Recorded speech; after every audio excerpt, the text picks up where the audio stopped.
Marcus Daniels gripped the armrest as turbulence rocked the private jet. His company had just acquired Sky High Airlines, but the flight attendant who'd refused him a meal 6 months ago didn't recognize him in his tailored suit. "I'm sorry, sir, but we're out of the filet mignon," she said with the same dismissive smile he remembered.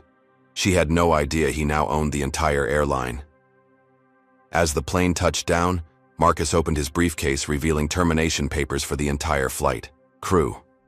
Their careers were about to experience severe turbulence. Would justice finally be served at 30,000 feet? Before we begin this shocking story of discrimination and revenge, tell us where you're watching from in the comments. If you believe in standing up for justice against discrimination, hit that like button and subscribe to stay updated on more incredible true stories that will leave you speechless. 6 months earlier, Marcus Daniels slumped against the leather seat of his town car as it pulled up to Terminal B.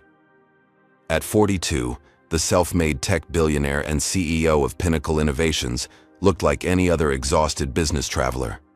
He just closed a major software deal that would revolutionize supply chain management across 3 continents. The last 18 hours had been a blur of negotiations, handshakes, and contract revisions. Now, all he wanted was to get home to Boston. "We're here, sir," his driver announced, pulling up to Sky High Airlines first-class check-in. Marcus nodded, grabbed his briefcase, and headed inside. Despite his fortune, he preferred traveling with minimal fuss. Today he wore simple dark jeans, a plain black sweater, and comfortable sneakers. His wealth wasn't something he flaunted with flashy clothes or accessories. At the first-class counter, he presented his ID and boarding pass to a smiling attendant, who quickly processed his documents. "Enjoy your flight, Mr. Daniels." Security was equally smooth. Being a frequent flyer had its perks. Within 30 minutes of arriving at the airport, Marcus was approaching the gate where Sky High's premium passengers were already lining up. That's when things changed. "First-class passengers may now board," announced the gate agent. Marcus stepped forward alongside 3 other passengers, all white executives in business attire. The flight attendant checking boarding passes, a blonde woman with Veronica Walsh on her name tag, smiled warmly at the group. When the others presented their passes, she nodded respectfully and waved them through. When Marcus presented his, the smile vanished. "I need to see your boarding pass again," Veronica said, her voice suddenly formal. Marcus handed it over. "Is there a problem?" She examined it with exaggerated scrutiny. "This is a first-class boarding pass." "Yes, it is," Marcus confirmed calmly. "Are you sure you're at the right gate?" Her eyebrows arched skeptically. By now, a small line had formed behind Marcus. People were watching the exchange. "I'm positive," Marcus replied. "Boston, Flight 473, first class, seat 2A. Veronica's lips tightened. "One moment, please." She stepped away and whispered to another crew member while glancing back at Marcus. A security officer approached. "Is there an issue here?" "This gentleman is attempting to board in first class," Veronica explained, emphasizing gentleman in a way that made it sound suspect. The security officer turned to Marcus. "May I see your ID and boarding pass, sir?" Meanwhile, Veronica continued processing other passengers, including several who had arrived after Marcus. "I've already shown my ID at the counter and security," Marcus explained. "And I just presented my boarding pass." "We need to verify, sir," the officer insisted. Marcus produced his driver's license and boarding pass again. The officer compared them, looked at Marcus, then back at the documents. "I'll also need a secondary form of identification." The request was unusual. Marcus noticed none of the white passengers had been asked for additional verification. Still, he maintained his composure and produced his corporate ID card. After what seemed like an unnecessary delay, the officer finally nodded. "He's clear." By now, most of the first-class cabin had boarded. Marcus walked down the jetway, acutely aware of the stares from fellow passengers who had witnessed the scene. As he settled into seat 2A, he noticed several curious glances from those already aboard. Flight attendant Veronica entered the cabin, warmly greeting other first-class passengers by name or with genuine smiles. When she reached Marcus, her expression Chilled. No welcome, no offer to take his jacket, just a curt nod before moving on. The first-class cabin quickly filled, and soon the door closed. The captain's voice came over the intercom. "Good afternoon, folks. This is Captain Richard Hayes welcoming you aboard Sky High Airlines Flight 473 to Boston. We're expecting a smooth ride today with an on-time arrival." As the plane taxied, Marcus tried to put the boarding incident behind him. Perhaps he was being oversensitive. Perhaps Veronica was just having a bad day. He opened his laptop to review some work documents, determined to use the 3-hour flight productively. Once they reached cruising altitude, the cabin crew began meal service. Marcus watched as Veronica worked her way methodically through the cabin, offering passengers their choice between filet mignon or grilled salmon. She collected orders from everyone in the first 2 rows except Marcus, then disappeared into the galley. When she returned with the meals, she served everyone who had ordered the filet first. The presentation was immaculate, the service attentive. She refilled drinks, offered fresh bread, and checked if anything else was needed. Finally, she approached Marcus. "And what would you like for your meal today?" she asked, her tone noticeably less warm than with other passengers.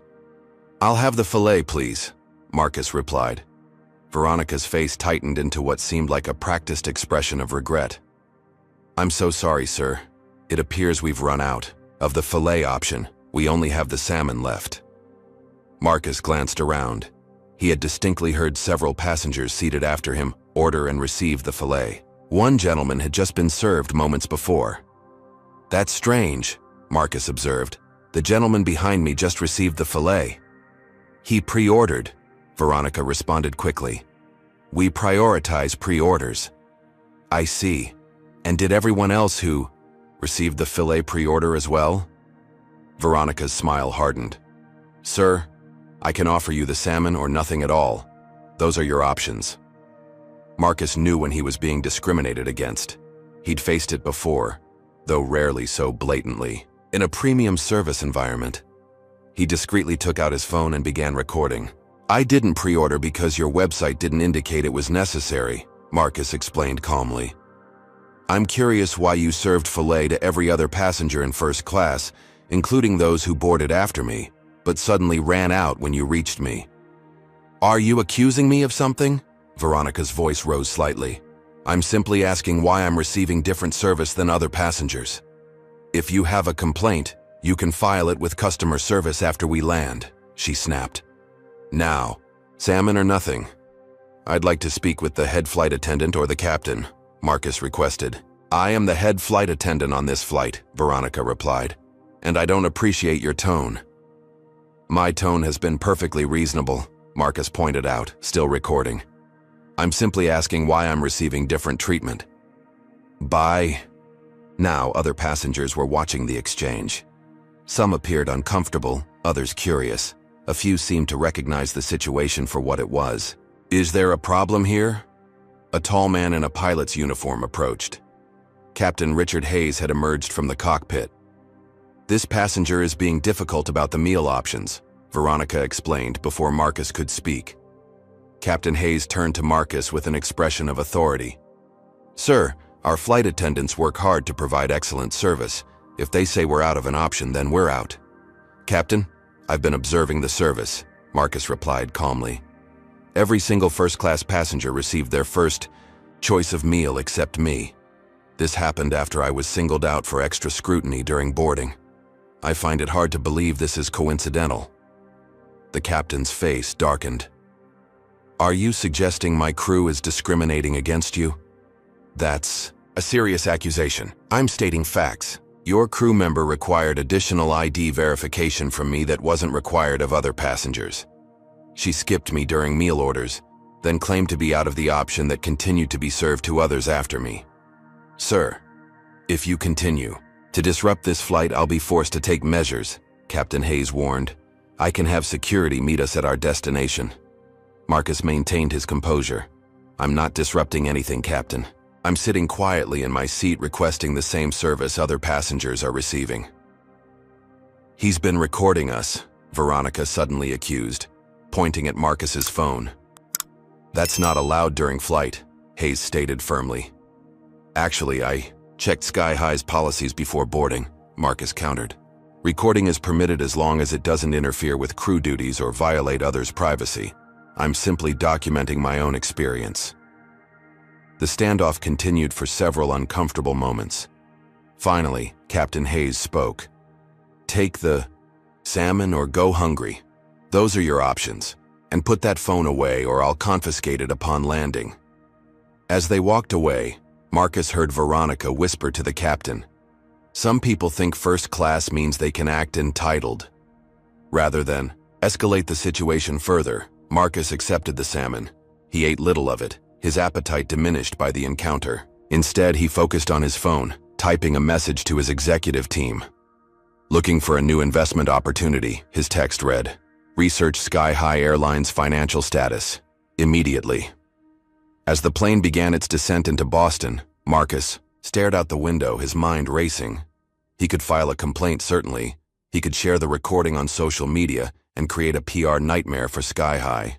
But those actions would be temporary discomforts for the airline. Marcus Daniels hadn't built a tech empire by thinking small. If Sky High Airlines had a discrimination problem, perhaps it needed new ownership, new leadership, a complete overhaul. The plane touched down smoothly, and passengers began collecting their belongings. As Marcus prepared to disembark, Veronica gave him the same dismissive smile she'd worn throughout the flight. "Thank you for flying Sky High," she said insincerely. "We hope you had a pleasant experience." Marcus smiled back, a plan already forming. "Oh, I'll definitely be flying Sky High again," he promised. "Sooner than you might expect." 2 days after the incident, Marcus sat at the head of Pinnacle Innovation's expansive conference table, watching his executive team file in for their weekly strategy meeting. The wall of windows behind him framed Boston's skyline, a testament to how far he'd come from his humble beginnings in South Chicago. "Before we discuss quarterly projections," Marcus announced once everyone was settled, "I want to explore a new acquisition opportunity." His chief financial officer, Eliza Washington, raised an eyebrow. "Another software company?" "No," Marcus replied, pressing a button on his tablet. The room's main screen displayed the Sky High Airlines logo. An airline. The surprise was evident on every face. Pinnacle was a tech company specializing in AI and logistics software. An airline seemed completely unrelated to their core business. "I've had our research team doing a deep dive into Sky High's financials," Marcus continued. "They're struggling. Passenger numbers down 12% year over year. Stock price at a 5-year low. 3 consecutive quarters of losses." "Why are we interested in a failing airline?" asked James Chen, head of business development. Marcus recounted his experience on the Sky High flight, keeping his tone matter-of-fact despite the anger he still felt reliving it. "So this is personal," Eliza observed when he finished. "It's both business and personal," Marcus corrected. "Sky High has valuable roots, a decent fleet, and strong brand recognition despite recent struggles. With proper management and our logistics expertise, we could turn it around. And yes, I'd take personal satisfaction in transforming a company that allows such behavior." "Social media would be easier," suggested Kieran O'Malley, their marketing director. "One post with that recording and they'd be doing damage control for months." Marcus shook his head.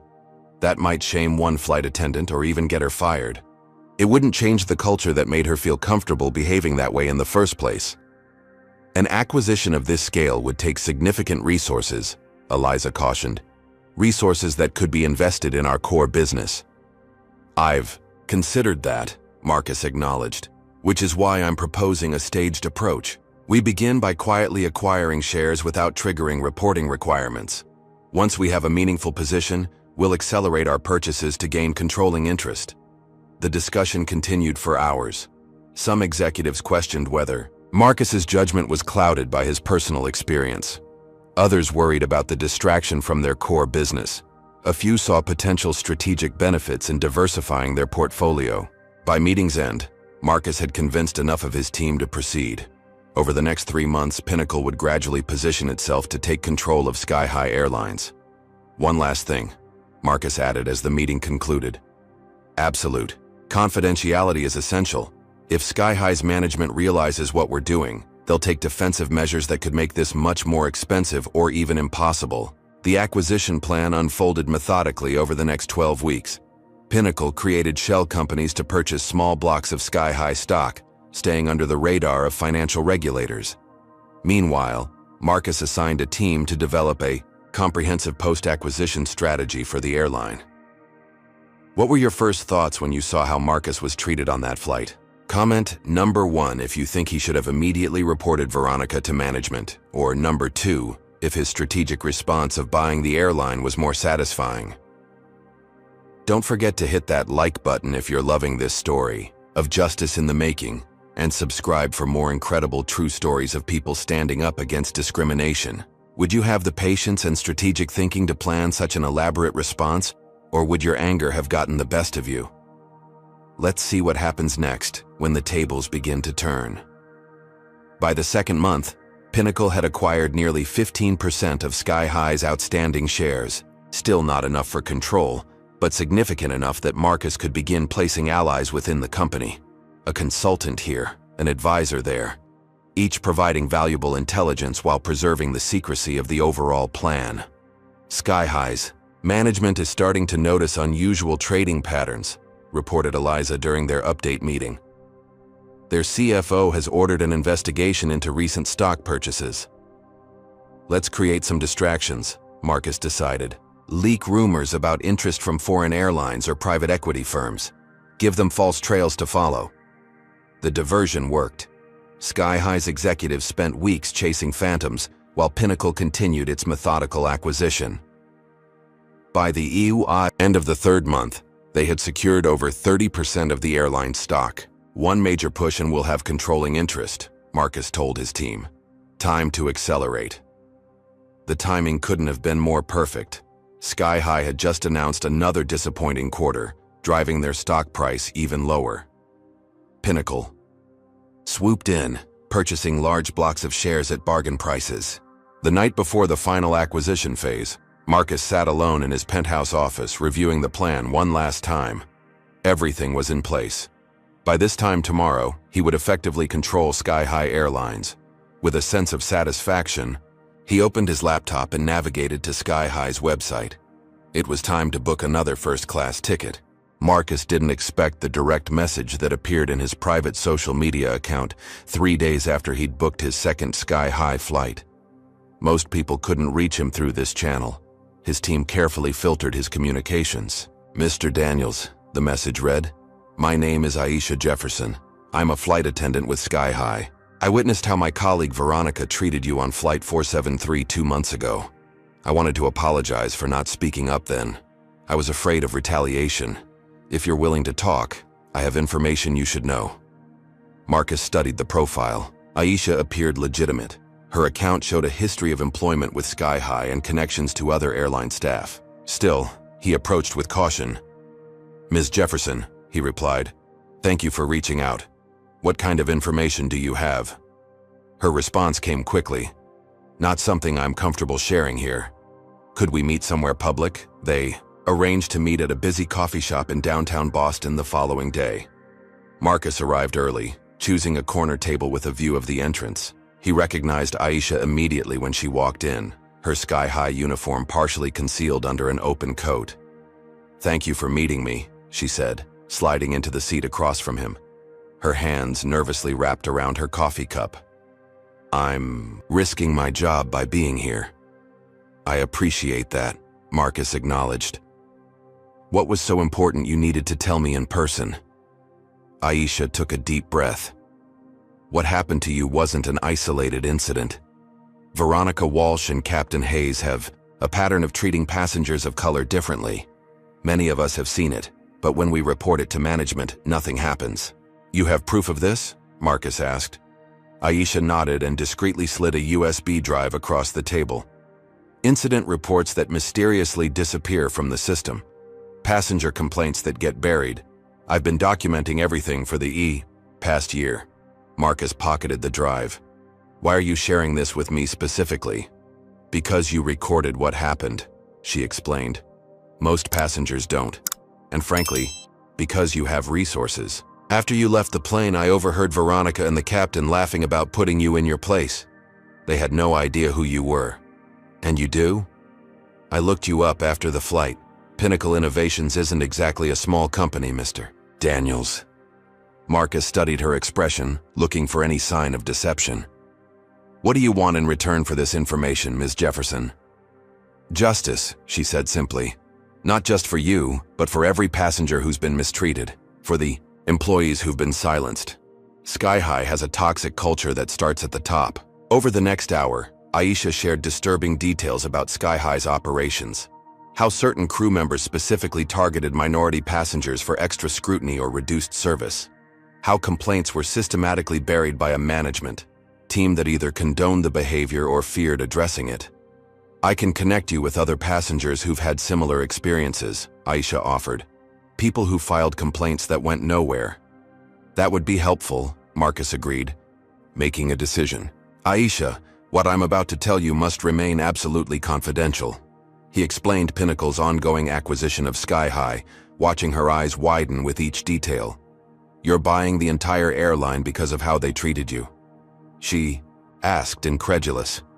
I'm buying an undervalued company with significant potential, Marcus corrected.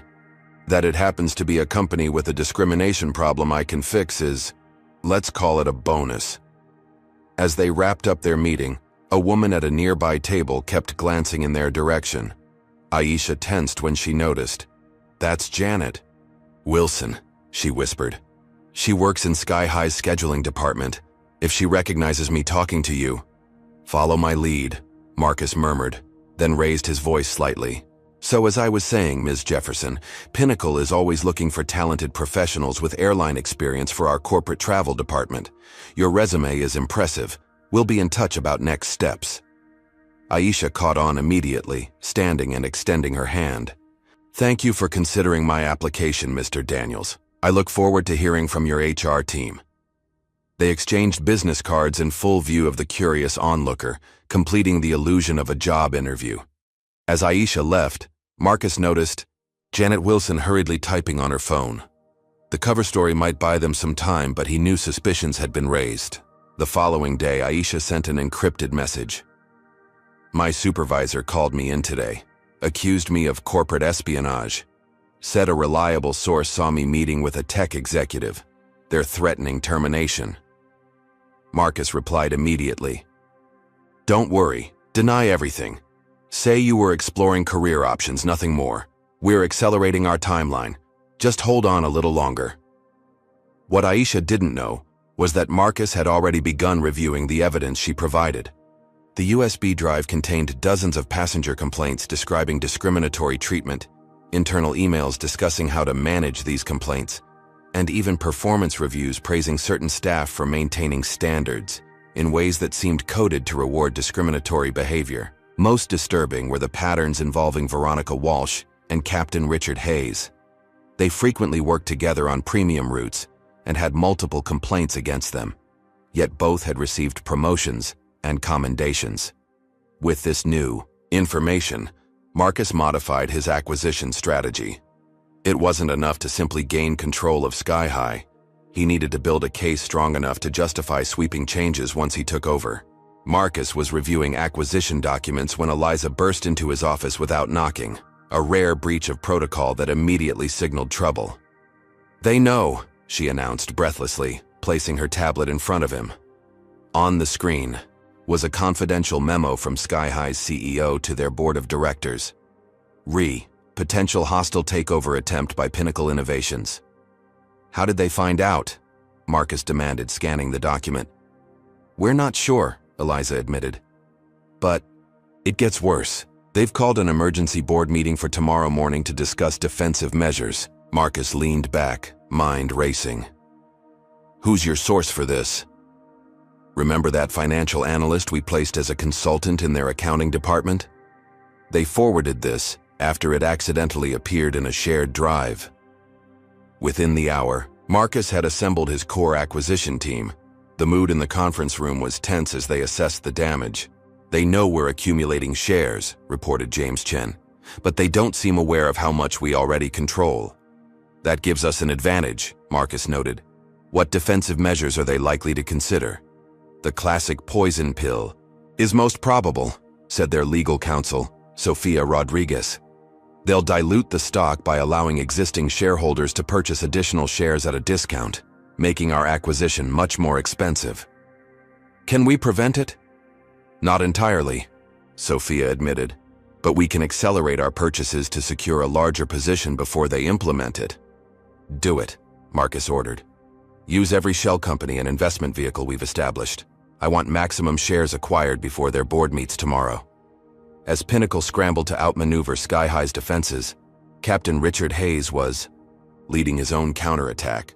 Though not a board member, Hayes had connections throughout the airline and a vested interest in maintaining the status quo. That evening, Marcus received an alert from his media monitoring team. Several business news outlets were running stories questioning Pinnacle's financial stability and Marcus's leadership. The sources were anonymous but claimed insider knowledge of the company. They're trying to drive down our stock price, Marcus realized, watching Pinnacle shares dip in after-hours trading. Make us less able to complete the acquisition. The attack didn't stop there. By morning, tabloid websites were running stories with headlines like Tech CEO's Violent Temper, Former Associates Speak Out, and Pinnacle Innovations, the toxic workplace behind the glossy facade. None of the allegations had substance, but the sheer volume of negative coverage was having an impact. Investors were calling, partners were expressing concern, and even some of Pinnacle's board members were questioning whether the Sky High acquisition was worth the backlash. This is coordinated, Marcus told his team during their emergency response meeting. Sky High is fighting dirty. We should back off, suggested one board member via video conference. This is damaging our core business. Backing off is exactly what they want, Marcus countered. If we retreat now, we not only lose the investment we've already made in Sky High shares, but we show every future competitor that we can be scared away by a few negative stories. Despite the pressure, Marcus doubled down. He authorized additional resources for the acquisition, accelerated their timeline, and personally called key investors to reassure them. Meanwhile, Sky High implemented their poison pill strategy, making each additional share Pinnacle acquired significantly more expensive. They also filed regulatory complaints alleging that Pinnacle was violating securities laws by not properly disclosing their acquisition attempts. The battle escalated when Marcus discovered, through Aisha's continued intelligence, that Captain Hayes was not merely a pilot with discriminatory practices. He was the brother-in-law of William Nordstrom, one of the regulatory officials assigned to review the complaints against Pinnacle. That's a clear conflict of interest, Marcus told his legal team. Nordstrom should have recused himself. It gives us leverage, Sofia agreed. But we need concrete proof of the relationship before we can formally challenge his involvement. While Pinnacle's investigators worked to document the Hayes-Nordstrom connection, Sky High's CEO made a bold public statement. We will use every legal means at our disposal to prevent a hostile takeover by entities that know nothing about the airline industry and seek only to dismantle a proud American company for parts. The statement resonated with Sky High employees, many of whom began publicly opposing the acquisition without knowing the full story. Social media campaigns with hashtags like Thatcher Save Sky High and Pinnacle Predators gained traction. They're painting us as corporate raiders, Kieran reported during their daily crisis meeting. The narrative is that we're tech bros trying to destroy a legacy airline. Then we change the narrative, Marcus decided. It's time to be more strategic about what information reaches the public. That afternoon, without identifying the source, Pinnacle leaked selected documents from Aisha's evidence to trusted journalists. Stories began appearing about Sky High's history of discrimination complaints and the management culture that protected problematic employees. The corporate battle had become a public relations war, with both sides maneuvering for advantage. Sky High's stock price fluctuated wildly as investors tried to determine which way the wind was blowing. Through it all, Marcus kept his focus on the end goal. When his team finally uncovered documentary proof of the Hayes-Nordstrom relationship, holiday photos from a family reunion posted on a relative's public social media account, he immediately filed a formal complaint demanding Nordstrom's recusal from any matters involving Pinnacle and Sky High. The pressure worked. Within 48 hours, Nordstrom announced he would step aside from the case to avoid any appearance of impropriety, though he denied any actual conflict of interest. It was the first major victory in what had become a much more complicated acquisition than Marcus had initially planned. But with Nordstrom out of the picture, the regulatory roadblocks began to clear. With Nordstrom's recusal, Marcus expected the regulatory review to proceed smoothly. Instead, the case was reassigned to Deputy Commissioner Eleanor Graves, known for her meticulous scrutiny of corporate acquisitions. The regulatory review is officially on hold, Sophia announced during their morning briefing. Graves has issued a formal request for additional documentation regarding our acquisition strategy and intent. What's their justification? Marcus asked, frustration evident in his voice. They're citing potential industry consolidation concerns and questions about Pinnacle's long-term commitment to maintaining air service. Sophia placed a thick document on the table. This request for information is extensive. They're asking for everything from our post-acquisition business plans to 5 years of Pinnacle's board meeting minutes. Marcus studied the document. This feels like a delay tactic. It absolutely is, Sophia confirmed. Sky High likely has connections within the regulatory agency. They can't stop us outright, but they can slow us down, drive up our costs, and hope we eventually abandon the effort. Marcus leaned back, considering their options. How long can they delay us? Months, potentially? Each round of questions could take weeks to resolve. That's unacceptable. We need to change the conversation. Marcus turned to his communications director. Let's shift focus to why we're pursuing this acquisition. It's time to make Sky High's discrimination problem public. Over the next few days, Pinnacle's legal team carefully compiled evidence from Aisha's files, supplemented by testimonies Marcus had gathered from other Sky High passengers who had experienced discrimination. The documentation painted a damning picture of systemic problems that extended far beyond one flight attendant or captain. Rather than releasing everything at once, Pinnacle strategically shared the information with civil rights organizations and consumer advocacy groups. These independent entities could raise concerns about Sky High's practices without appearing to be directly connected to the acquisition battle. The strategy worked. Within a week, 3 prominent civil rights organizations had announced investigations into Sky High's treatment of minority passengers. Consumer complaints on social media multiplied as more passengers felt emboldened to share their negative experiences. Meanwhile, inside Sky High, the pressure was building. Aisha had connected Marcus with Terrence Washington, a mid-level manager in Sky High's customer service department who had been silently documenting discrimination complaints for years. I've tried raising these issues internally, Terrence explained during their confidential meeting. Every time, I'm told it's being handled appropriately, or that I should focus on my own responsibilities. The documents Terrence provided were explosive. Internal emails explicitly directing customer service representatives to offer lower compensation to minority passengers filing complaints. Performance reviews penalizing employees who overcompensated these passengers. Training materials that subtly reinforced racial profiling under the guise of security protocols. This goes beyond a few bad employees, Marcus realized. This is institutional. With Terrence's permission, Marcus shared the internal documents with Eleanor Graves, framing Pinnacle's acquisition attempt as a necessary intervention to address discriminatory practices that current management was unwilling or unable to correct. The story broke nationally when a prominent business journal published an investigative piece titled, "The Two Tiers of Sky High. Former Employees Reveal Pattern of Discrimination." The article featured anonymous testimonies from multiple current and former Sky High employees, including detailed accounts of how complaints were systematically buried. Public pressure mounted. Hashtags like Charter Ground Sky High and discrimination has no wings trended on social media. Politicians began weighing in, with several congressional representatives calling for formal hearings on discrimination in the airline industry. Sky High's management attempted to dismiss the allegations as disgruntled employee complaints or incidents taken out of context. They emphasized their official non-discrimination policies and diversity initiatives. But the evidence was too substantial. The pattern too clear to be easily dismissed. Have you ever witnessed discrimination but felt powerless to stop it? Comment number 1. If you admire whistleblowers like Aisha and Terrence who risk their jobs to expose injustice. Or number 2. If you think they should have tried harder to fix the system from within. Like this video if you believe corporate accountability matters, and subscribe to support more stories about taking a stand against discrimination.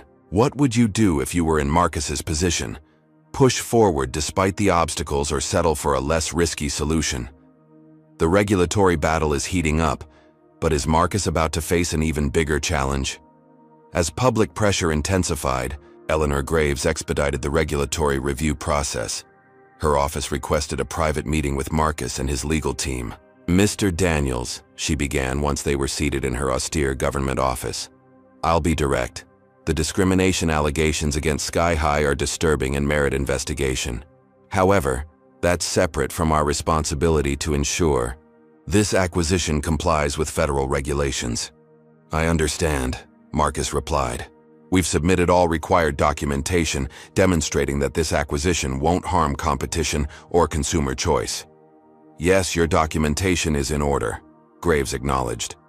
My remaining concern is whether Pinnacle has the necessary expertise to operate an airline. Marcus was prepared for this question. We've already secured commitments from several experienced airline executives who will join the leadership team post-acquisition. Additionally, our technology platforms can significantly improve Sky High's operational efficiency and customer experience. The meeting continued for nearly 2 hours, with Graves pressing Marcus on everything from route maintenance to labor relations. When they finally emerged, Sophia was cautiously optimistic. She's thorough but fair, she assessed. I think we made progress. 3 days later, they received notification that William Nordstrom had filed a formal complaint alleging Marcus had orchestrated a smear campaign against him to force his recusal. He's claiming I fabricated the relationship between him and Hayes, Marcus said incredulously after reading the complaint. It's a desperate move, Sophia assured him. We have documented evidence of their connection. Indeed, within hours of Pinnacle submitting their evidence, Nordstrom amended his complaint to acknowledge the relationship, but claimed it was distant and didn't influence his professional judgment. The next day, news broke that Nordstrom had formally recused himself from all matters related to airline regulation, effectively ending his involvement in the case. Anonymous sources within the agency reported he had been pressured to step down after the extent of his relationship with Hayes became clear to his superiors. It was a significant victory for Pinnacle, clearing the final regulatory hurdle. Within 24 hours, Eleanor Graves issued preliminary approval for the acquisition, pending standard closing conditions. Sky High's stock price plummeted as investors recognized that the takeover was now virtually inevitable. Pinnacle seized the opportunity to acquire additional shares at depressed prices, further strengthening their position. By week's end, Marcus had secured enough shares to effectively control Sky High Airlines. The battle had been longer and more brutal than anticipated, but the outcome was sweet. Now came the challenging part: transforming a company with deeply entrenched cultural problems. 6 months after his fateful first-class flight, Marcus stood before a packed auditorium of Sky High employees. Behind him, a new logo displayed the airline's name with Pinnacle's distinctive blue accent color.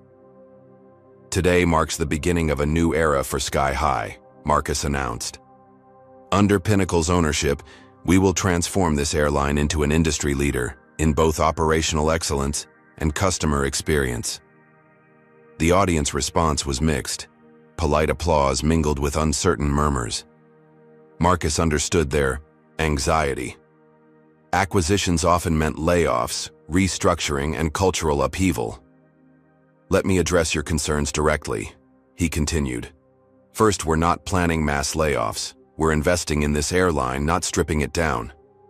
Second, while there will be changes to leadership and certain policies, we value the expertise and dedication of the Sky High team. What Marcus didn't explicitly state was that the most significant changes would target the discriminatory practices that had motivated the acquisition in the first place.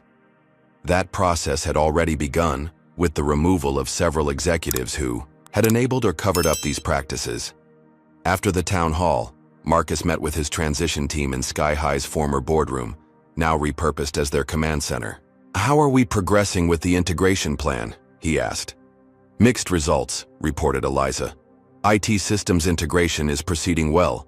Our logistics software is already identifying efficiency improvements in route planning and maintenance, scheduling."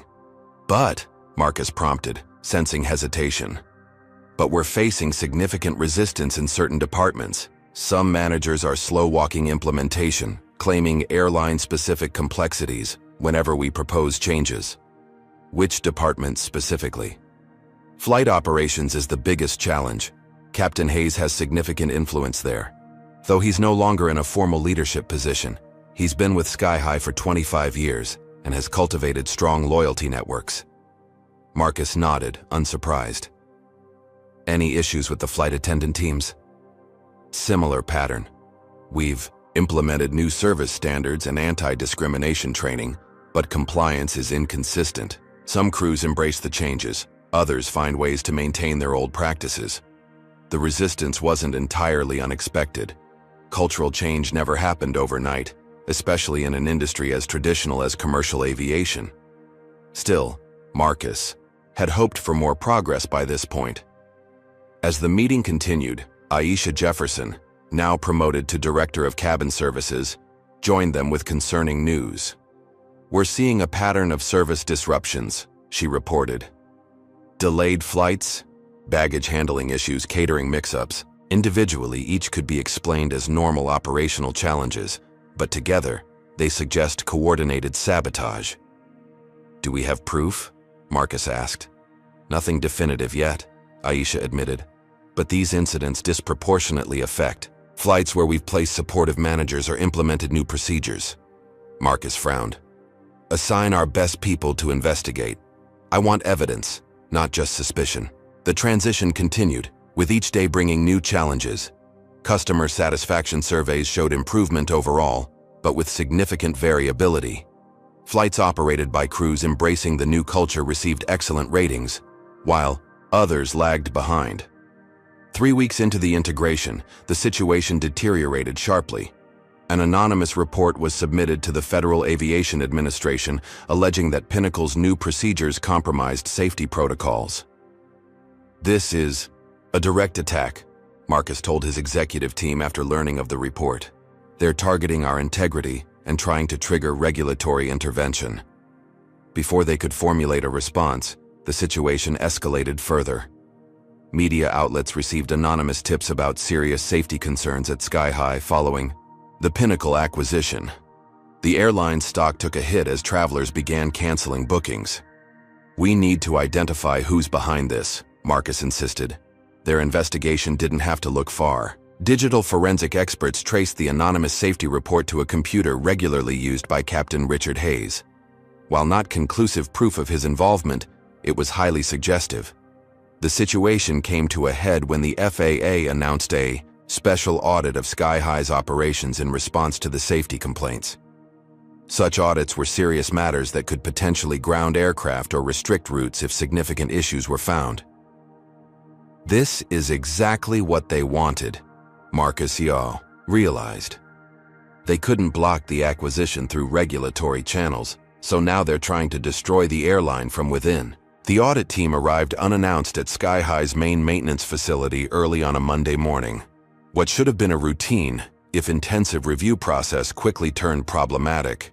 They're finding documentation discrepancies in maintenance records, reported the operations director. Records showing maintenance procedures that don't match our actual protocols. "Are these legitimate issues?" Marcus asked. "No. Someone has clearly tampered with the records. The physical aircraft are perfectly maintained according to all required standards, but the paperwork has been altered to create the appearance of irregularities." News of the audit leaked to the press within hours, exactly as the saboteurs had intended. Headlines questioning Sky High's safety under new management appeared across business publications and travel sites. Bookings plummeted overnight. Marcus called an emergency board meeting to address the crisis. Some Pinnacle board members who had been skeptical of the acquisition from the start now voice their concerns openly.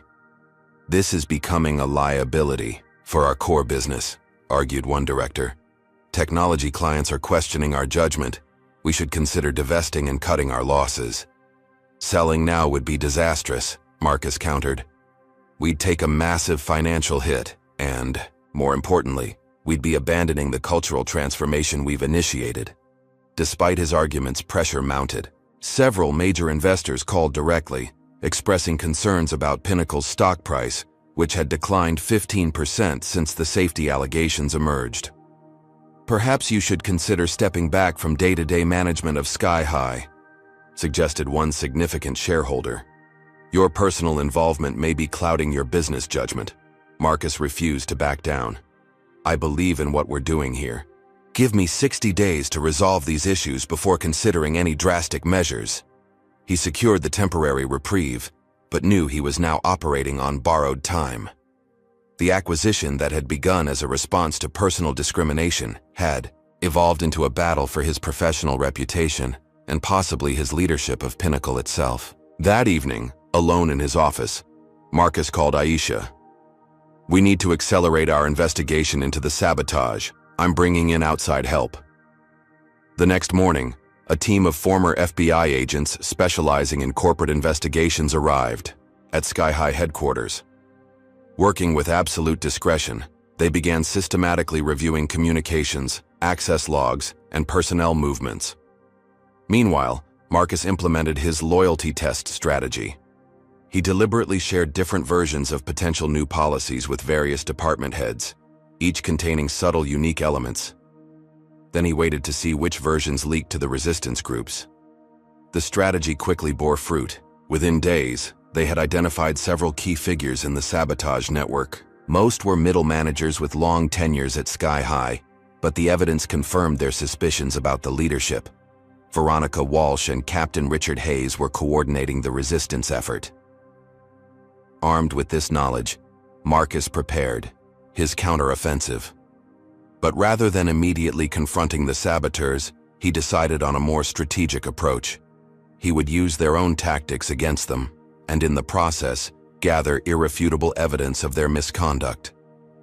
The FAA safety audit team worked methodically through Sky High's maintenance records, operations procedures, and training protocols. Despite the saboteurs' efforts to plant evidence of violations, the audit was proceeding more favorably than Marcus had anticipated. They're finding the discrepancies, but they're also noting that the actual aircraft and procedures are impeccable, reported the operations director. Their lead inspector specifically mentioned that the physical evidence contradicts the documentation issues. Still, the damage to Sky High's reputation continued. Anonymous safety whistleblowers kept feeding stories to the press, creating the impression of a struggling airline cutting corners under new management. Bookings had dropped 30%. Online travel agencies were prominently displaying the consumer warning designations that appeared automatically when airlines faced regulatory scrutiny. Each day of negative publicity cost millions in lost revenue. Pinnacle's board was growing increasingly impatient. During their weekly call, the criticism was direct. "The acquisition is now officially a disaster," stated the lead independent director bluntly. "Our stock is down 20%. Technology partners are questioning our stability. Even if you manage to fix Sky High, the damage to Pinnacle may be irreparable." "I understand your concerns," Marcus acknowledged. "But we're closer to resolving this than you realize. Our investigation has identified the source of the sabotage." "Then terminate them immediately," the director demanded. "It's not that simple," Marcus explained. "We need irrefutable evidence that will stand up to legal scrutiny. These individuals have been with Sky High for decades. Wrongful termination suits would only extend the damage." After securing one final extension of the board's patience, Marcus gathered his trusted inner circle. The group included Aisha, Eliza, the former FBI investigators, and a handful of loyal Sky High employees who had proven their commitment to the new culture. "We've confirmed that Veronica Walsh and Captain Hayes are coordinating the resistance," Marcus explained. "They have a network of approximately 20 key collaborators throughout the company, plus various sympathizers who aren't actively participating but turn a blind eye." "How are they communicating?" asked one of the investigators. They've created a secure messaging group using personal devices, Aisha explained. They're careful never to use company systems or discuss their activities on sky-high premises. So how do we catch them? Eliza questioned. Marcus smiled. We give them what they're expecting, me on their turf, vulnerable and unaware. The plan was audacious. Marcus would book a first-class ticket on a flight operated by Hayes and staffed by Veronica. He would appear to be traveling alone, giving them the perfect opportunity to continue their pattern of discrimination, now enhanced by personal animosity toward the man who had taken over their airline. Isn't that dangerously close to entrapment? Sophia worried. Not legally, one of the former FBI agents clarified. We're not law enforcement, and we're not inducing them to commit acts they wouldn't otherwise perform. We're simply creating conditions where they can reveal their true behavior. The preparations were elaborate. Marcus would alter his appearance slightly, growing a short beard, wearing glasses, using a different hairstyle, enough that he wouldn't be immediately recognizable to Veronica or Hayes when booking and boarding the flight. Meanwhile, the flight would be carefully monitored. Several of Marcus's trusted team members would be placed throughout the cabin as regular passengers, equipped with recording devices. Every communication system on the aircraft would be monitored for unusual activity. What if they don't take the bait? Aisha asked. Based on their pattern, they will, Marcus assured her. Their sabotage is escalating because they're desperate. They know they're losing the larger battle as we implement systemic changes. This will be irresistible to them, a chance to personally humiliate the man who threatened their power. As the plan took shape, Marcus received a concerning update from the forensic team examining the altered maintenance records. The falsifications are more sophisticated than we initially thought, the lead investigator reported. Whoever did this has extensive knowledge of FAA documentation requirements and Sky High's record-keeping systems. Hayes would have that knowledge, Marcus noted. Yes, but there's more. We've found evidence suggesting they may be planning to plant actual physical discrepancies before the next inspection phase. This raised the stakes dramatically. Document falsification was serious, but tampering with aircraft was potentially criminal and dangerous. We need to accelerate our timeline, Marcus decided. Book the flight for this weekend, and alert airport security at both departure and arrival points, discreetly. Tell them we're conducting a corporate security exercise. As the team dispersed to implement the plan, Marcus stood alone by the window overlooking the tarmac. Below, a sky-high plane taxied toward the runway, its new livery gleaming in the afternoon sun. So much had changed in the 6 months since his first experience with the airline. Yet the core challenge remained, transforming a culture that had normalized discrimination and retaliation. The flight was booked for Sunday morning, Sky High 867 from Boston to Chicago, with Captain Richard Hayes commanding and Veronica Walsh serving as lead flight attendant. It would be their first direct encounter since the acquisition had completed. As Sunday approached, Marcus reviewed every detail of the plan with military precision. Each team member knew their role. Recording devices were tested and secured. Background checks confirmed no leaks about the operation. Everything was in place for the confrontation that would determine the future of Sky High Airlines and potentially Marcus's career. Sunday morning arrived with crystal clear skies over Boston, perfect flying conditions. Marcus stood before his bathroom mirror, applying the finishing touches to his disguise. The lightweight glasses, neatly trimmed beard, and subtly different hairstyle created an appearance that wouldn't immediately trigger recognition, especially since Veronica and Hayes were expecting the clean-shaven, designer-suited executive they'd seen in corporate communications. Today, Marcus wore slightly rumpled business casual attire, the look of a moderately successful professional rather than a billionaire CEO. His wedding ring was missing, replaced by a class ring from a university he hadn't attended. Every detail had been considered. Testing, he murmured, checking the discreet recording device concealed in his watch. A tiny green light blinked in confirmation. At Logan International Airport, Marcus deliberately arrived just 40 minutes before departure. Enough. Time to make the flight, but not so early that he'd stand out in the premium waiting area. He kept his head down, ostensibly focused on his phone, as he moved through the terminal. His team was already in position. Eliza had boarded in economy, Class 20 minutes earlier. Two former FBI investigators had separate seats in first class. Another team member was positioned as a gate agent, while Aisha monitored everything remotely from a secure room at Sky High headquarters. "Target on sight," Eliza's voice murmured in the nearly invisible earpiece Marcus wore. "Walsh is working. The boarding desk. Hayes just completed pre-flight checks and is visible in the cockpit." Marcus approached the first-class line, boarding pass and ID ready. When he reached Veronica, he presented his documents without making eye contact, playing the role of the distracted business traveler. Veronica glanced at his boarding pass, then at him. For a moment, her eyes narrowed slightly, but she showed no clear sign of recognition. "Enjoy your flight, Mr. Wilson," she said, using the alias he'd booked under. Marcus nodded and moved down the jetway. First hurdle cleared. As he settled into seat 3A, Marcus surveyed the cabin discreetly. Both undercover investigators were already seated, one across the aisle in 3C, another 2 rows ahead in 1D. The cabin was half full, with several more passengers still boarding. The true test would come during the flight. If Veronica and Hayes truly didn't recognize him, they might treat him normally. But his team had discovered a pattern. The flight crew routinely identified passengers of color in premium cabins for subtly diminished service, regardless of whether they recognized them personally. "Cabin secure," came the soft update in his earpiece as the door closed. "All recording devices active." The flight took off uneventfully. Captain Hayes' voice came over the intercom with the standard welcome announcement, giving no indication that anything was amiss. For the first 30 minutes, service proceeded normally. Veronica offered pre-departure beverages to all first-class passengers without obvious discrimination. Marcus began to wonder if their presence had been detected, causing the crew to be on their best behavior. Then came the first subtle sign.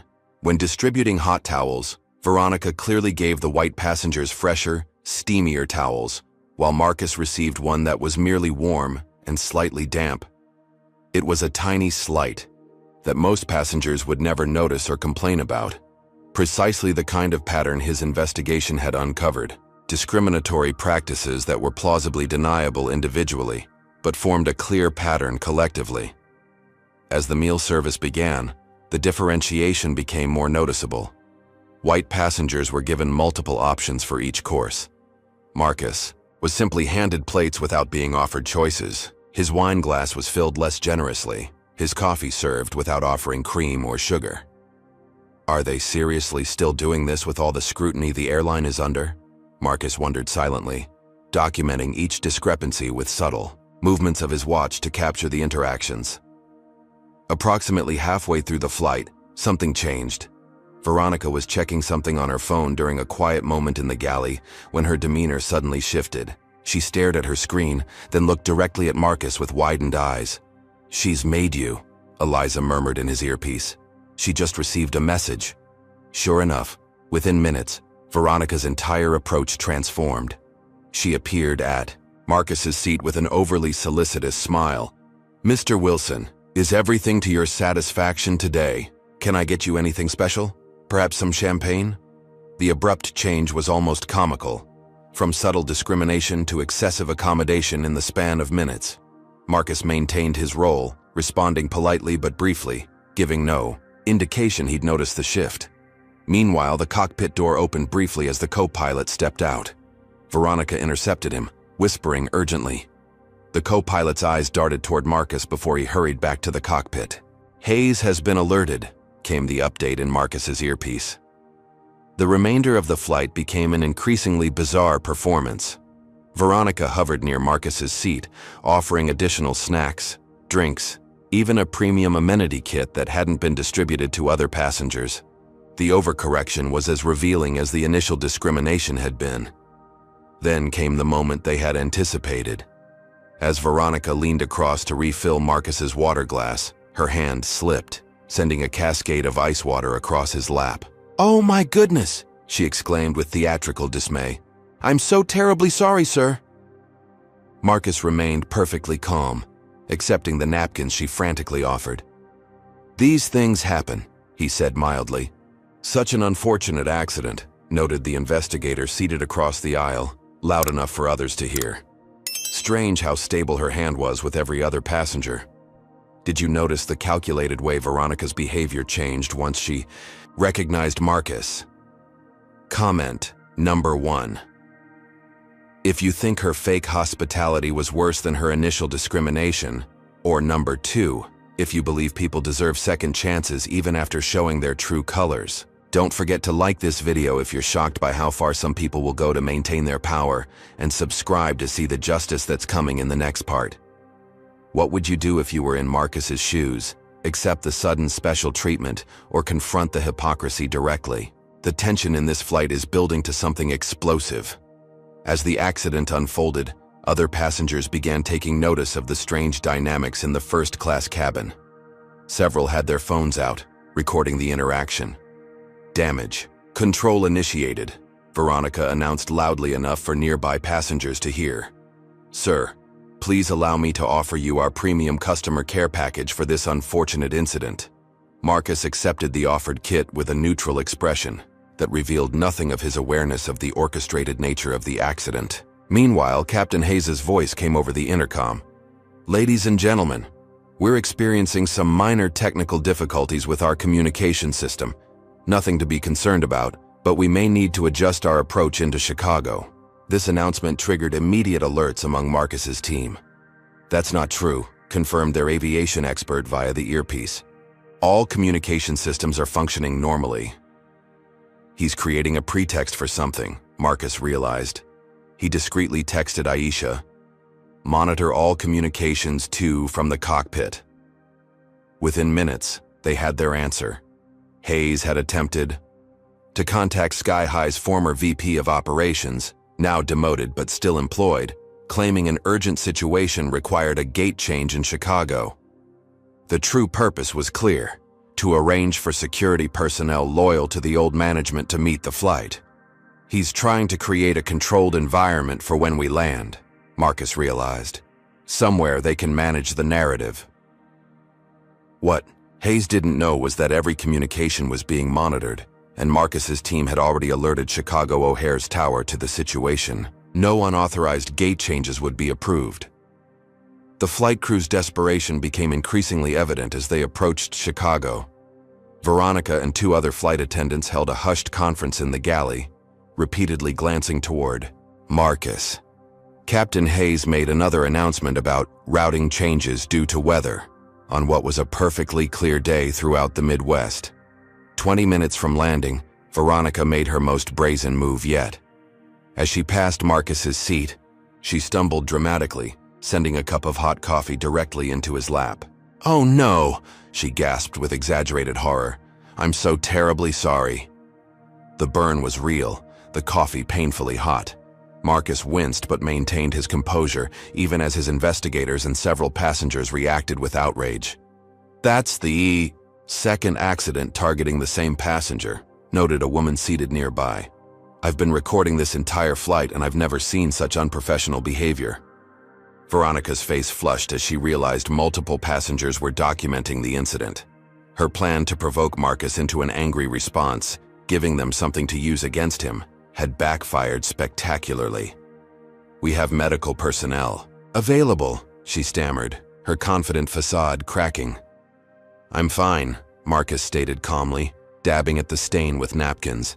"Though I'd appreciate no more beverages for the remainder of the flight." The tension in the cabin was palpable as they began their descent into O'Hare. Passengers whispered among themselves, pointing discreetly toward Marcus and the flight attendants. What had begun as an ordinary Sunday morning flight had transformed into a stage for corporate drama that no one quite understood, except Marcus and his team. As they approached the gate, Captain Hayes made one final attempt to regain control of the situation. His voice came over the intercom. "Ladies and gentlemen, due to congestion at our assigned gate, we've been directed to a remote stand. Ground transportation will meet the aircraft to bring you to the terminal." It was a bold lie, and one easily disproven by the controllers in the tower, who immediately denied any such instruction and firmly directed Flight 867 to its originally assigned gate at Terminal 1. When the aircraft finally parked at the gate, Hayes made no move to open the door, attempting one last delay tactic. This too failed when ground personnel, alerted to the situation, overrode the exterior controls. As passengers began to disembark, Marcus remained in his seat, watching as Veronica and the other flight attendants frantically whispered among themselves. Their carefully orchestrated plan had unraveled at every turn. Now they faced the moment of truth. Marcus waited until most passengers had departed before standing. As he moved toward the exit, Captain Hayes emerged from the cockpit, positioning himself near the door in what appeared to be a last-ditch effort to control the situation. What Hayes didn't anticipate was the welcome committee waiting in the jet bridge, airport security, Sky High's new head of operations, and several members of Marcus's executive team.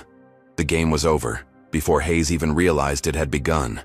As Marcus approached the exit, Hayes stepped forward, his imposing figure blocking the way.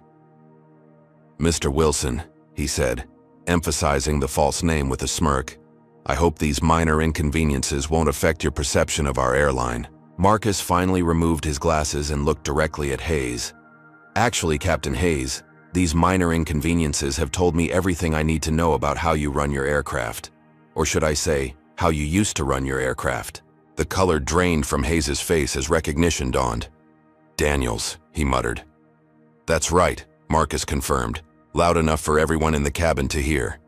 "Marcus Daniels, CEO of Pinnacle Innovations and now owner of Sky High Airlines, the airline where you and Ms. Walsh have been deliberately sabotaging operations, falsifying safety records, and continuing to discriminate against passengers despite multiple warnings." Hayes' shock quickly hardened into defiance. "You've got nothing on us. This was one bad flight with some unfortunate accidents." "We have everything," Marcus corrected him. "Every altered record, every sabotage attempt, every discriminatory action. And now, thanks to your performance today, we have irrefutable evidence of your willingness to compromise passenger safety for personal vendettas." As Marcus stepped past Hayes onto the jet bridge, the captain made his final desperate move, reaching out to physically block Marcus's path while towering over him menacingly. "You tech guys think you can buy and destroy whatever you want," Hayes snarled. "You know nothing about running an airline." The security officers moved forward immediately, but Marcus raised a hand to halt them. He wanted this moment documented completely. "I may not have spent 25 years flying planes, Captain Hayes," Marcus replied calmly, "but I know that leadership starts with respect. Respect for every passenger, employee, and stakeholder, regardless of their appearance. That's a lesson you clearly never learned." Cameras flashed as Hayes, realizing he was being recorded from multiple angles, finally stepped aside. The confrontation had provided the perfect final piece of evidence. Sky High's most senior captain physically intimidating the company's CEO while being recorded by multiple witnesses. As Marcus walked through the terminal surrounded by his team and security, he knew the most difficult phase of the acquisition had just reached its turning point. The saboteurs had exposed themselves completely, giving him everything needed to complete the transformation of Sky High Airlines. The footage of Captain Hayes intimidating Marcus went viral within hours. Sky High Showdown trended across social media platforms as passengers from Flight 867 shared their recordings and accounts of the discrimination they'd witnessed. Marcus could have leveraged the public relations windfall immediately, but instead, he chose a more measured approach. The morning after the flight, he called an all-hands meeting at Sky High headquarters. "Yesterday, many of you witnessed or heard about an incident on Flight 867, Marcus began, addressing hundreds of employees in person and thousands more watching via video link. What happened on that flight represents the final chapter of an old Sky High culture, one that tolerated discrimination, retaliation, and even sabotage." The room was silent as Marcus detailed the evidence they'd gathered over the past months. The altered maintenance records, the coordinated service disruptions, the pattern of discrimination documented by customers and whistleblowers.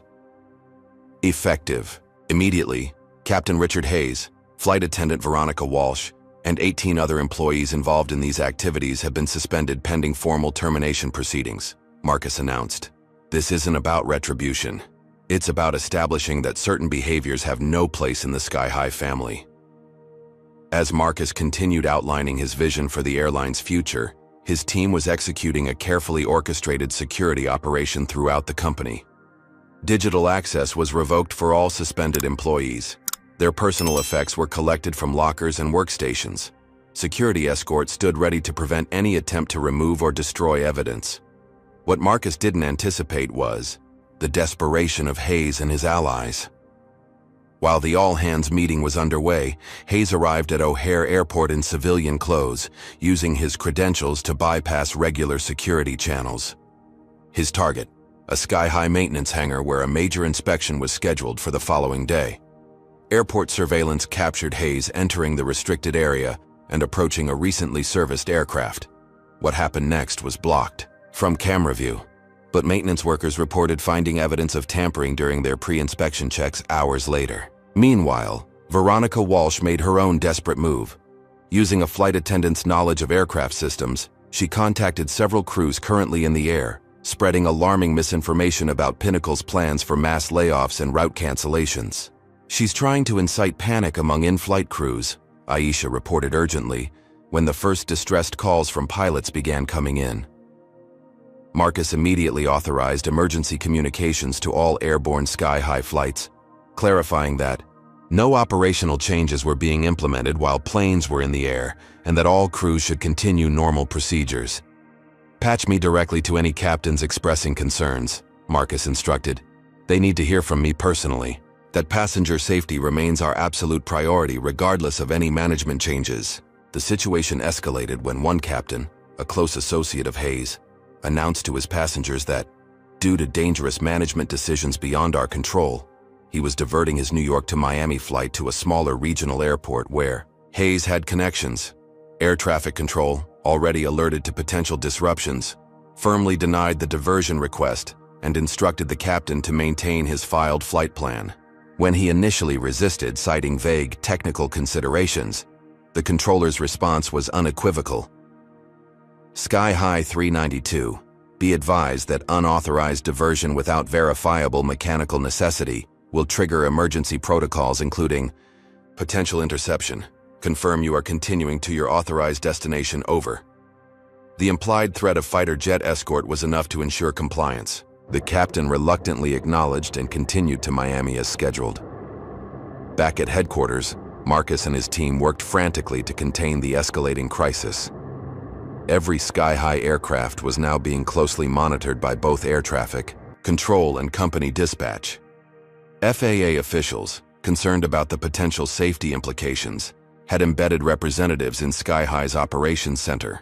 "This is unprecedented," noted Eliza as they tracked the status of all airborne flights. "They're literally trying to hijack our entire operation in a last-ditch effort to undermine us." "Which tells us exactly how desperate they are," Marcus responded grimly. "They know this is their last stand."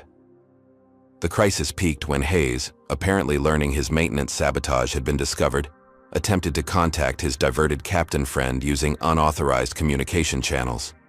Both the call and his presence at the airport were detected by security, leading to his immediate detention by airport police. By evening, the most immediate dangers had been contained. All sky-high flights had either safely reached their destinations or were proceeding normally under heightened monitoring. Hayes was in custody pending charges for attempted sabotage of aircraft equipment, a federal offense carrying severe penalties.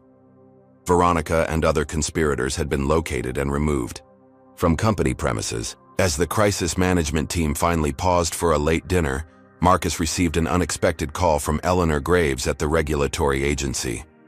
"Mr. Daniels," she began without preamble, "I've been briefed on today's events. The agency is prepared to offer any necessary support to ensure operational continuity and safety at Sky High." "Thank you, Commissioner," Marcus replied, surprised by the offer. "Don't thank me yet," she continued. "This situation will trigger mandatory reviews of all Sky High safety protocols and corporate governance.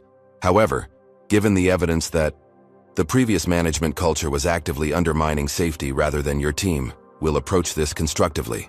The call represented a significant shift from regulatory skepticism to cautious partnership. It was the first indication that the broader aviation community recognized Marcus was fighting to improve Sky High, not dismantle it.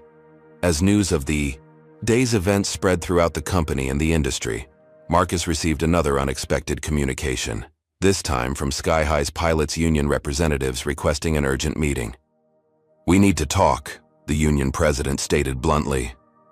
"Many of our members had no idea what Hayes and his group were doing. We want to distance ourselves from their actions and discuss how we can support the transition constructively."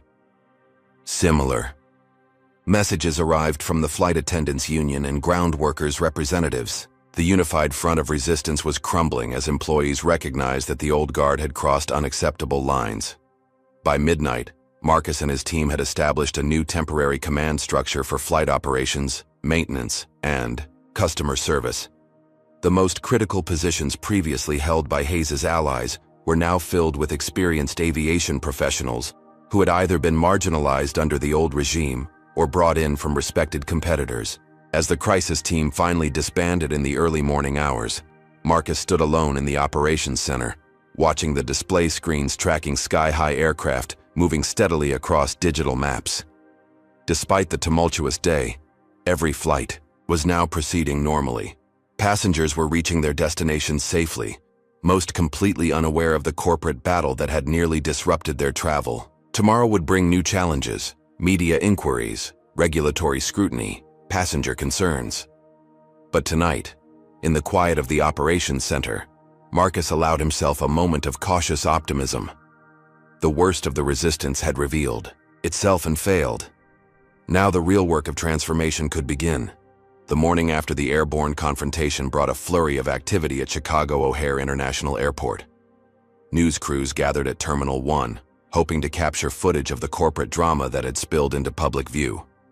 Airport security had established a perimeter to maintain order, but the usual morning bustle was disrupted by the unusual media presence.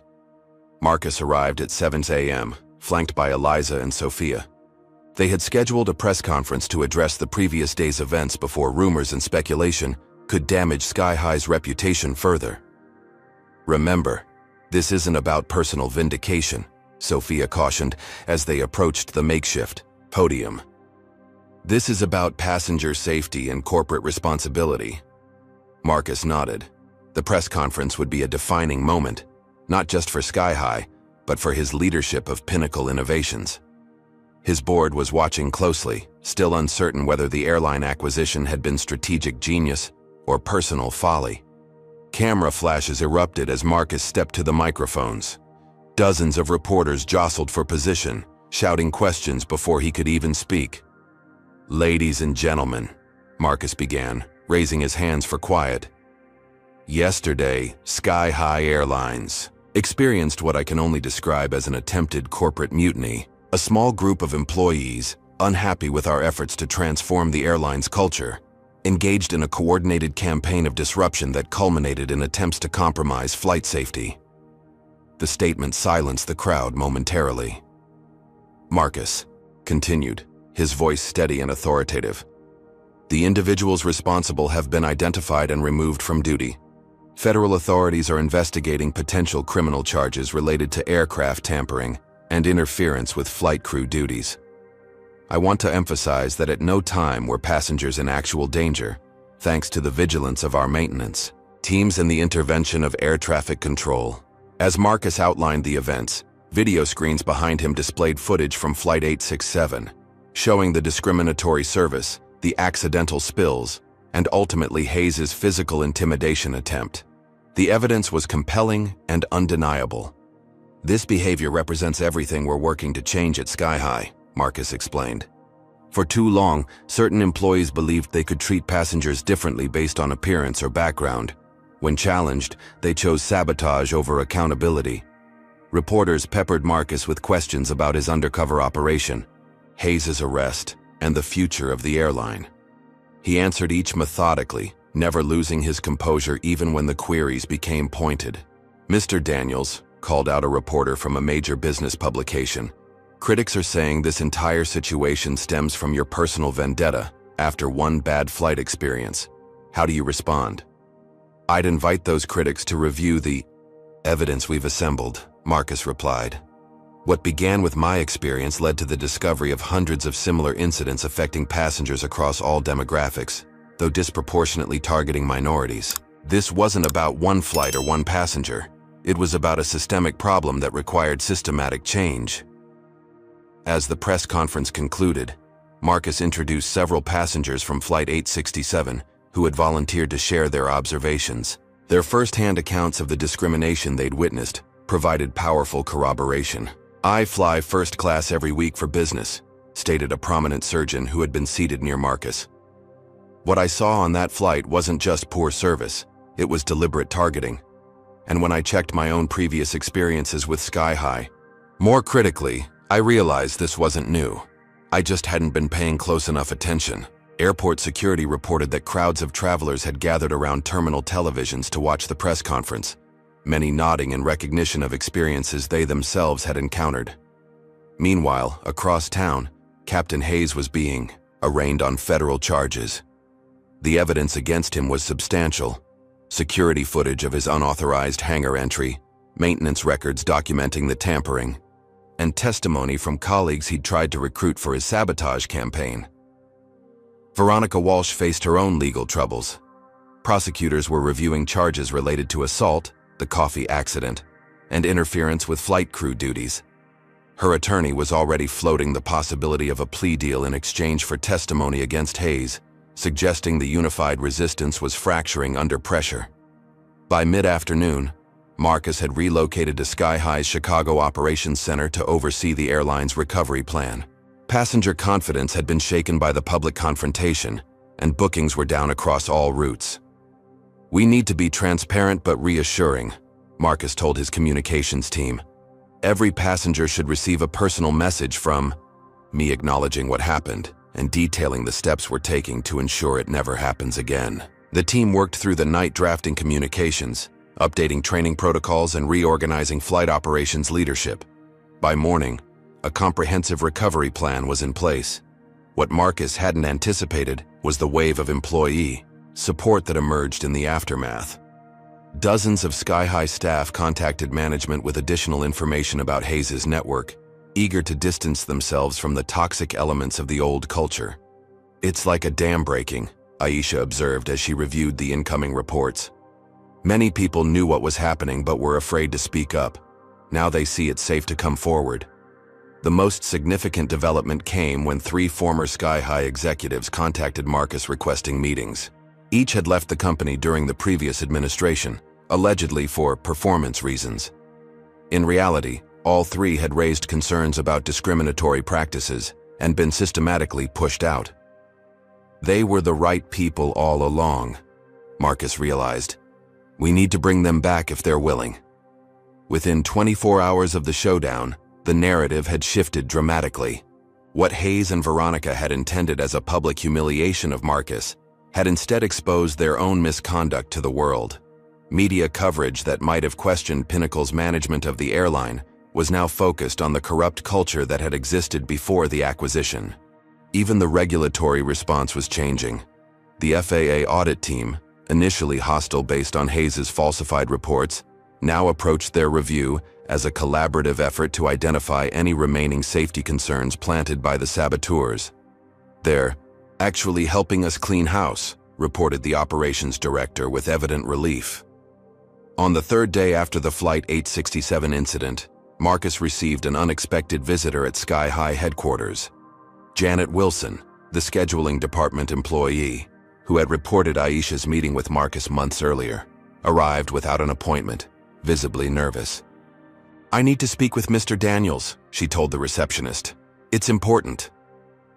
Marcus agreed to the meeting, curious about her intentions. When Janet entered his office, she immediately broke down in tears. "I've been part of their system," she confessed. "Not the sabotage, I never knew about that, but the other things. When minority candidates applied for premium routes, I was told to schedule them for less desirable assignments. When passengers filed discrimination complaints, I directed them to specific customer service reps who would minimize the response." Her testimony provided the missing link between individual discriminatory actions and the institutional systems that enabled them. With Janet's cooperation, Marcus's team could now map the entire infrastructure of bias that had been built into Sky-High's operations. By the end of the week, the immediate crisis had stabilized. Flights were operating normally. The saboteurs had been removed, and passengers were cautiously returning as media coverage highlighted the positive changes underway. The final confrontation with the old guard came unexpectedly through legal channels. Hayes' attorney filed an aggressive countersuit claiming wrongful termination and defamation. The lawsuit named not just the airline but Marcus personally, seeking damages that would cripple both. It's a desperate move, Sophia assessed after reviewing the filing. The evidence against him is overwhelming. He's hoping we'll settle to avoid prolonged negative publicity. We won't, Marcus decided immediately. No settlements, no confidentiality agreements. Everything gets aired in court if that's what they want. The lawsuit proved to be Hayes' final miscalculation. By filing, he gave Pinnacle's legal team discovery rights to his personal communications, financial records, and employment history. What they uncovered went far beyond discrimination and sabotage. Evidence emerged of kickback schemes with vendors, manipulation of maintenance scheduling to favor certain crews, and systematic harassment of employees who questioned his authority. The full extent of corruption under the previous regime was far worse than Marcus had imagined. As this evidence became public through court filings, any remaining support for Hayes and his allies evaporated. The unions formally disavowed them, current employees volunteered additional testimony against them, and industry publications that had initially questioned Pinnacle's acquisition now praised the cleanup effort. The landing showdown had been decisive. What began as a personal confrontation between Marcus and a discriminatory flight crew had evolved into a complete repudiation of a toxic corporate culture. The path forward was now clear, not just for Flight 867, but for Sky-High Airlines as a whole.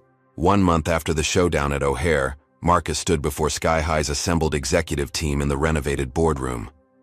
The walls, once adorned with photos of aircraft, now displayed the airline's new mission statement: exceptional service for every passenger without exception. Today marks an important milestone, Marcus announced. The independent review of all discrimination claims is complete. The investigation, conducted by a respected civil rights law firm, had examined over 500 passenger complaints filed during the previous 3 years. The findings were sobering. Clear patterns of discriminatory treatment based on race, ethnicity, and perceived socioeconomic status. Every substantiated claim will receive both formal apology and appropriate compensation, Marcus continued. More importantly, we've identified the systemic failures that allowed these patterns to develop and persist.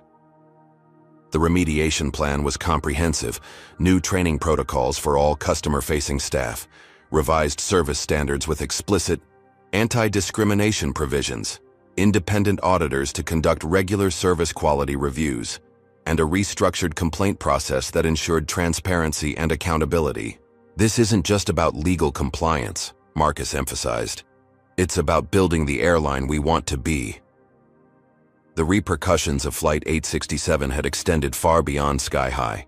The dramatic footage of Captain Hayes' intimidation attempt and Veronica's deliberate accidents had sparked industry-wide conversations about discrimination in air travel. Congressional representatives had announced hearings on passenger rights and treatment standards. Other airlines were rushing to review their own practices and policies. Meanwhile, criminal proceedings against Hayes and his co-conspirators were advancing. The aircraft tampering charges alone carried potential prison sentences, and prosecutors had added wire fraud, conspiracy, and civil rights violations to the indictment. Most defendants were already negotiating plea agreements, turning on each other in a desperate attempt to minimize consequences. Veronica Walsh had been the first to break, offering comprehensive testimony against Hayes in exchange for leniency.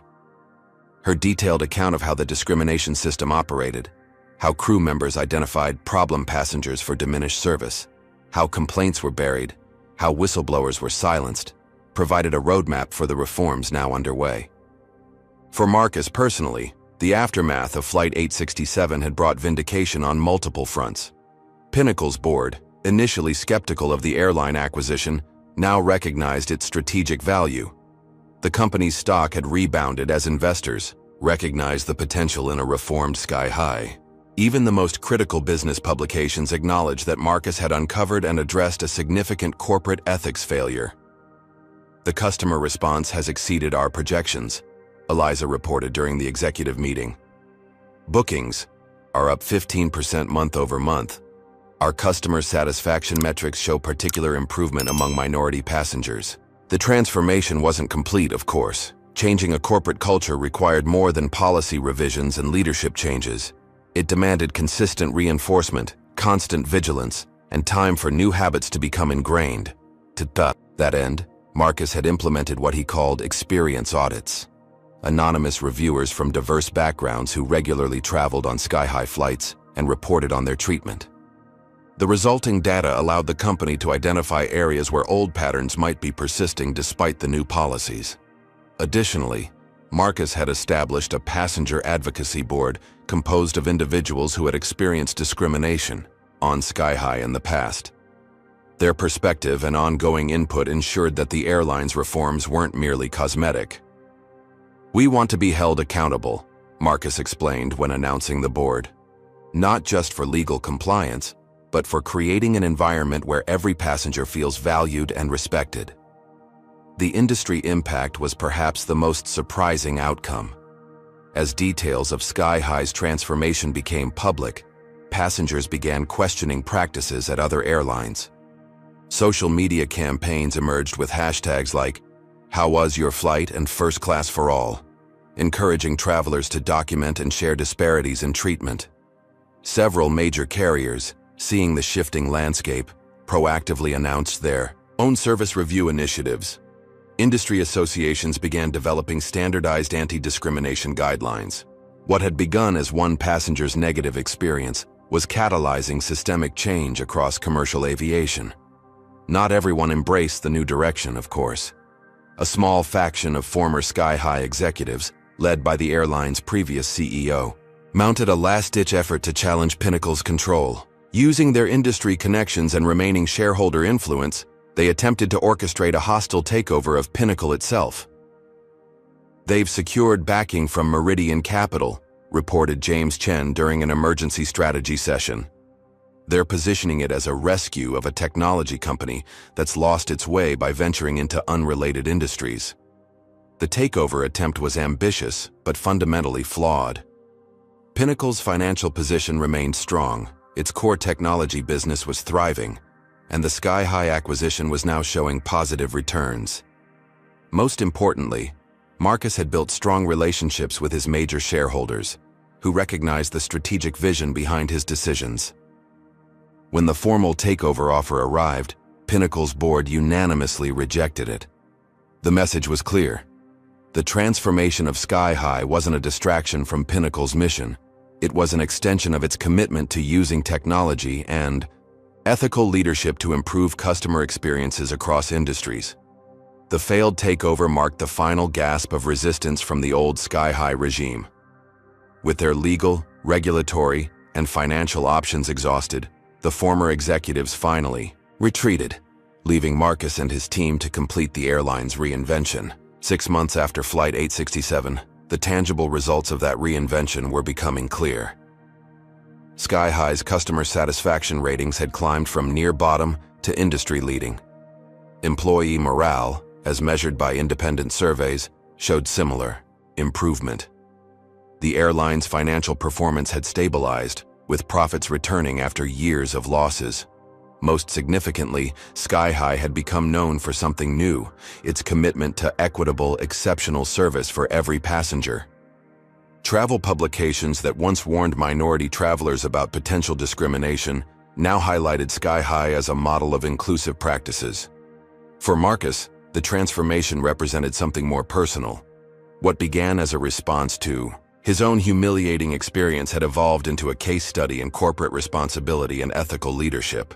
The changes at Sky High would outlast any individual flight, passenger, or even CEO.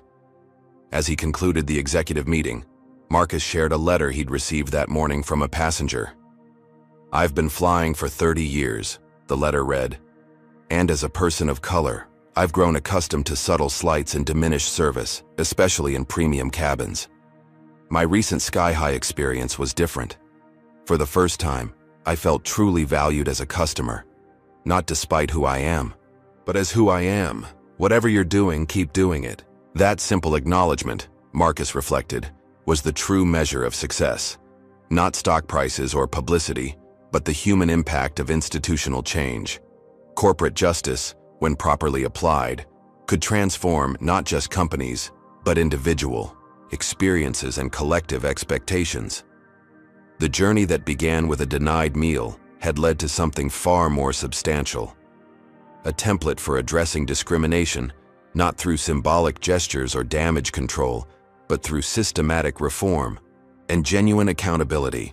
1 year to the day after Marcus's fateful first flight on Sky High, he stood in the first-class cabin of a specially chartered aircraft, preparing for a landmark journey. The flight, designated Sky High 1, would retrace the Boston to Chicago route that had sparked the entire transformation. Unlike that original flight, today's aircraft gleamed with Sky High's redesigned livery, the traditional logo now accented with symbols representing diversity and inclusion. The cabin crew, selected from the airline's most highly rated professionals, moved efficiently through pre-departure preparations. "All systems check complete, Mr. Daniels," reported the captain, Sarah Johnson. Formerly a pilot relegated to regional routes despite her exemplary record, Captain Johnson now led Sky High's Flight Operations Training Division. Her promotion symbolized the meritocratic culture that had replaced the old system of favorites and connections. The passenger list for this symbolic flight included a cross-section of those who had contributed to Sky High's rebirth. Whistleblowers like Aisha, who had risked their careers to expose wrongdoing. Passengers who had documented discrimination and pursued complaints despite institutional resistance. The civil rights attorneys who had helped develop new service protocols, and journalists who had covered the story with integrity rather than sensationalism. "This isn't just a celebration," Marcus had explained when planning the event. "It's an acknowledgement that corporate transformation requires courage from many quarters." As passengers boarded, each received a commemorative journal documenting Sky High's journey from discrimination to exemplar. The book included unflinching accounts of past failures, alongside the specific reforms implemented to address them.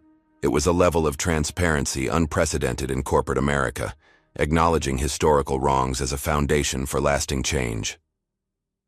While the atmosphere was celebratory, Marcus remained mindful of the challenges still ahead. The aviation industry's legacy practices weren't easily dismantled, and vigilance would be required to prevent regression. Already, competitors were adopting Sky High's innovations while attempting to minimize the discrimination issues that had necessitated them. They want the positive publicity without the painful self-examination, Aisha had observed during their last strategy session. That competitive pressure was actually accelerating Sky High's progress. To maintain their leadership position, they needed to continuously enhance their approach to inclusive service. The airline had established an innovation lab dedicated solely to improving passenger experience across all demographics, ensuring that service standards evolved with changing expectations. Financial results validated the strategy. Sky High's customer retention rates had increased by 24% year over year. Acquisition costs for new customers had decreased as positive word-of-mouth reduced marketing requirements. Most significantly, premium cabin bookings by minority travelers had tripled, representing a market segment that competitors had effectively underserved for decades. As the celebration flight reached cruising altitude, Marcus moved through the cabin, conversing with guests and collecting additional insights for future improvements. When he reached Terrence Washington, the customer service manager whose documentation had exposed systematic discrimination, the conversation turned reflective. "Did you ever imagine we'd get here?" Terrence asked, gesturing around the cabin, where diverse passengers were receiving consistently excellent service. "Not initially," Marcus admitted. "When I first experienced discrimination on Sky High, my reaction was primarily personal. I wanted accountability for that specific incident. It was only after connecting with people like you and Aisha that I understood the true scope of the problem and the opportunity." "Opportunity," Terrence repeated thoughtfully.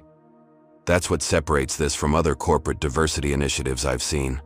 You didn't approach this as damage control or compliance. You saw the business potential in genuinely serving everyone well. Marcus nodded.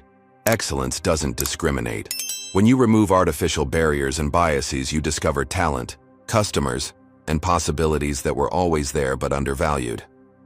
That philosophy had extended beyond Sky High's passenger service to transform its entire business approach. The airline had implemented blind recruitment processes that focused exclusively on qualifications and skills, resulting in significantly more diverse hiring outcomes. Promotion criteria had been standardized and made transparent, eliminating the favoritism that had previously determined career advancement. These internal changes had generated external recognition. Sky High had received industry awards for workforce development, operational excellence, and customer satisfaction. Business. Schools were developing case studies examining how addressing discrimination had improved overall performance metrics. Most gratifying to Marcus was the impact on individuals. Flight attendants who had been relegated to less desirable routes now served premium cabins based on performance ratings. Maintenance technicians who had been passed over for advancement now led teams based on demonstrated expertise. Pilots who had been stuck in regional operations now commanded international flights based on experience and capability. As Sky High 1 began its descent into Chicago, Marcus returned to his seat for the landing. Looking out the window at the approaching skyline, he reflected on the journey. Not just the physical distance between Boston and Chicago, but the organizational transformation from discriminatory airline to industry leader. The most poignant moment came after landing, as passengers disembarked at O'Hare's Terminal 1, the same location where Marcus had confronted Captain Hayes a year earlier. Where once there had been tension and confrontation, today there was celebration and progress. Airport staff had prepared a small reception area where Chicago's aviation commissioner waited to greet the arriving passengers. The local recognition was particularly meaningful given the pivotal role O'Hare had played in Sky High's transformation story. Mr. Daniels, the commissioner began after formal introductions, what your team has accomplished extends beyond one airline. You've raised standards and expectations across our airport. Passenger complaints about discriminatory treatment have decreased 30% overall since your reforms became public. This ripple effect had been an unexpected but welcome outcome of Sky High's journey. Other airlines, seeing both the moral imperative and business advantage of inclusive service, had implemented their own reforms. Airport authorities had revised vendor requirements to include anti-discrimination provisions. Industry associations had developed new training standards addressing implicit bias and equitable service. Congressional hearings on passenger treatment had resulted in enhanced reporting requirements for airlines regarding service disparities and complaint resolution. The Department of Transportation had established a dedicated office to address discrimination in air travel. What began as one passenger's experience had catalyzed systemic change throughout commercial aviation. For Marcus personally, the Sky High transformation had reinforced his core business philosophy, that ethical leadership and commercial success were not competing priorities but complementary strategies. Pinnacle Innovations continued to thrive under his guidance, with the Sky High acquisition now recognized as a visionary move that extended the company's impact beyond its traditional technology base. As the reception concluded and guests departed for their various destinations, Marcus remained briefly with Aisha, who had recently been promoted to Sky High's executive leadership team as Chief Customer Experience Officer. 1 year ago, I was afraid to speak up about what I witnessed on your flight, she reflected. Now I'm responsible for ensuring every passenger receives exceptional service. Your journey parallels the airlines, Marcus observed. From fear to empowerment, from silence to leadership. There's still work to do, Aisha acknowledged. Old habits don't disappear overnight, and we constantly discover new areas for improvement. Progress isn't perfection, Marcus agreed. It's the commitment to continuous improvement and the courage to acknowledge when we fall short. That commitment was being tested even as they spoke. Earlier that morning, Marcus had received word that Veronica Walsh and Richard Hayes, now unemployable in aviation following their legal troubles, had been spotted meeting with executives from a competing technology company. Intelligence suggested they were sharing information about Pinnacle's operations, possibly laying groundwork for corporate espionage or another takeover attempt. Marcus had immediately alerted Pinnacle's security team and informed Aisha, who had enhanced her own department's vigilance. The threat was being taken seriously but without panic. After all they had overcome, this potential challenge seemed manageable by comparison. What neither Marcus nor Aisha knew was that their security measures had already intercepted Hayes and Walsh attempting to access restricted areas at Pinnacle's satellite office near O'Hare. The pair had been detained by building security and were currently being questioned by corporate investigators. The final irony of the situation emerged later that evening when Marcus received the security report in his hotel suite. The officer who had identified Hayes and prevented his unauthorized entry was none other than Terrence Washington's cousin, recently hired as part of Sky High's reformed security team after being rejected multiple times under the previous management, due to lack of cultural fit. Justice comes full circle, Marcus thought as he reviewed the report. The attempted sabotage, the last desperate move by those who had lost power and position through their own discriminatory actions, had been thwarted by the very reforms they had fought so hard to prevent. The new Sky High, built on principles of equity and merit, had proven more resilient than the old system of favoritism and bias. As Marcus prepared for bed, his phone chimed with one final message for the day. It was from a passenger who had been on the original flight where he'd been denied a meal, a witness who had recognized the discrimination but, like so many, remained silent at the time. Saw the news about Sky High's transformation anniversary. The message read, "I regret not speaking up when I saw how you were treated. Thank you for doing what I didn't have the courage to do. My family now flies Sky High exclusively because we know we'll all be treated with respect." It was a fitting conclusion to the anniversary day, a reminder that corporate justice, when properly implemented, created ripples that extended far beyond balance sheets and brand reputation. It changed individual experiences, restored dignity, and ultimately transformed expectations of what was possible in business and society. The denied meal that had sparked Marcus's acquisition journey had ultimately nourished something far more substantial, a vision of corporate leadership where ethical imperatives and business success reinforced rather than competed with each other. As he drifted off to sleep, Marcus felt something rare in corporate America, the satisfaction of victory, that served not just shareholders but humanity. The journey of Marcus Daniels and Sky High Airlines teaches us powerful lessons about confronting discrimination in corporate America.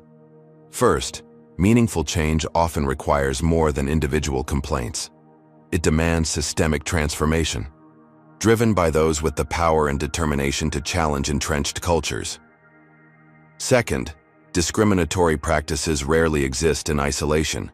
They typically indicate deeper organizational problems that affect operations, talent development, and ultimately profitability. Third, true leadership means acting with both strategic vision and moral clarity. The story also reveals that organizational transformation is never easy or immediate.